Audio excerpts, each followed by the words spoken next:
Greetings. Not the first video and not the first message you've no doubt seen about this. This is the I newspaper, and lo and behold, Notre on fire. So there's your front page headline. So what do we expect? We turn over to page 2 and 3. Not anything about the cathedral on fire, but a 2-page advert for Channel 4. And fun enough, we've got pictures of tanks and that famous Pete's protest. There's a target there, and the caption, how far would you go to stand up for the truth? Shimerica, new drama, starts tomorrow at 9. Interesting. So we turn the page over and we'll have a look at the Notre fires. Oh, no we won't. Lots of little columns. Strange enough, under the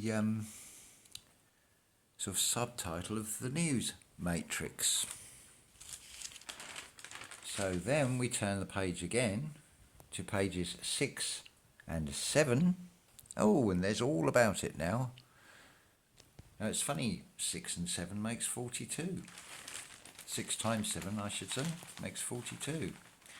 It's funny how you either get the number 17, 33 or 42. Shock, horror. Well, we can all use numbers. It's just the intent you put behind it. There's clearly a whole ritual level, Masonic level to all this. It's symbolic. I mean, let's face it. This coming weekend, it's Good Friday, so I would expect there'll be a few sacrifices, and then you have the resurrection on the Easter Monday. Of course, a cathedral like that, the Notre Dame, you would have a huge gathering of Catholics there. But maybe it's to blame the yellow vests. There's a lot to this. There's lots of possibilities. Maybe it's ousting the non-Jesuit Catholics from the area, replacing them with Jesuits. It could be all sorts of things. I mean, it's a reshore erection. It's the Catholic Church, after all. It's full of paedophile priests. So you can guarantee there'll be some sinister element to the whole thing. And it's all played on the screen for you to have a look at. Just stay neutral from it is the answer. It's going to happen. If not, it would be shock horror. One of the workmen that was on the scaffolding happens to be a member of this yellow vest movement. So there's the blame for all that. There's all sorts of possible reasons for this thing. The thing is to not really bother with it, to be honest. So it's just crazy fear porn. That's all it is. It's amazing. You get academics that people look up to. People are judged on what qualifications they've got at school and university.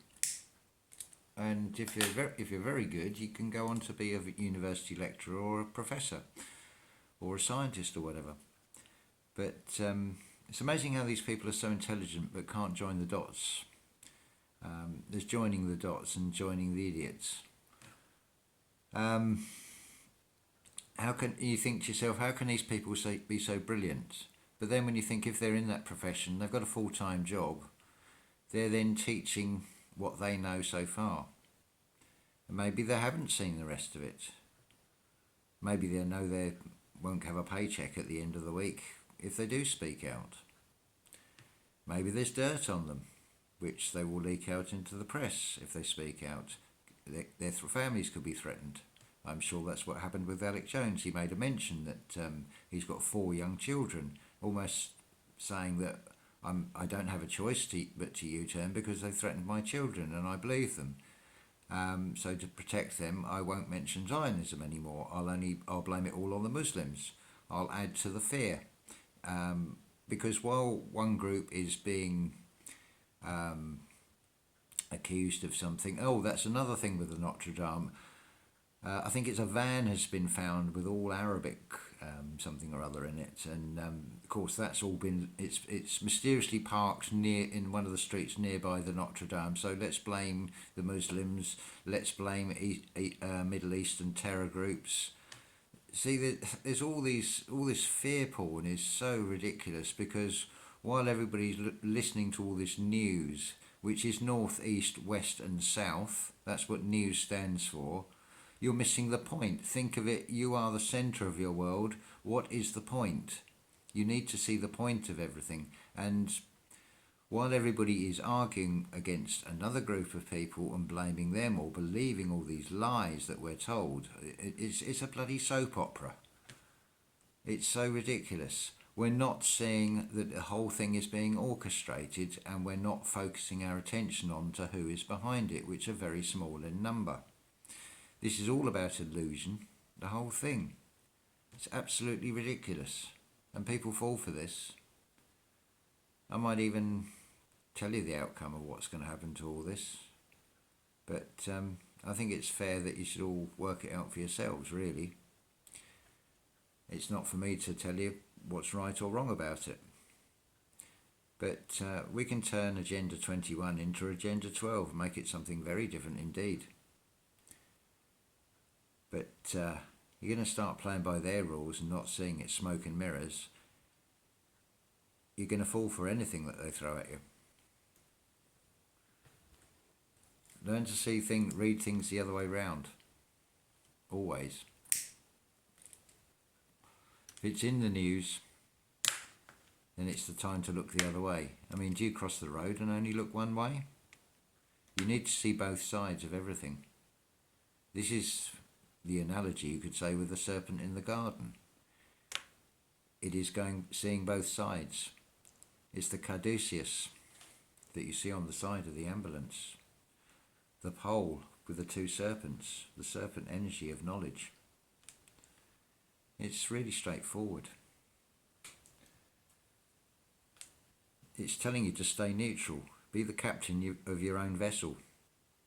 Stay going straight, because they will do everything to steer you with an emotion, an energy motion, and rock you one way or the other. Steer you with the banks. Then you end up the creek. And you really don't want to do that. So, a few things to think about there. So, I wish you all well, and don't fall for all this crap that they tell you in the media. And it's all over Facebook, all over social media as well. Well, it's best to not give any energy to any of this, because you're just feeding the fear otherwise. Thank you.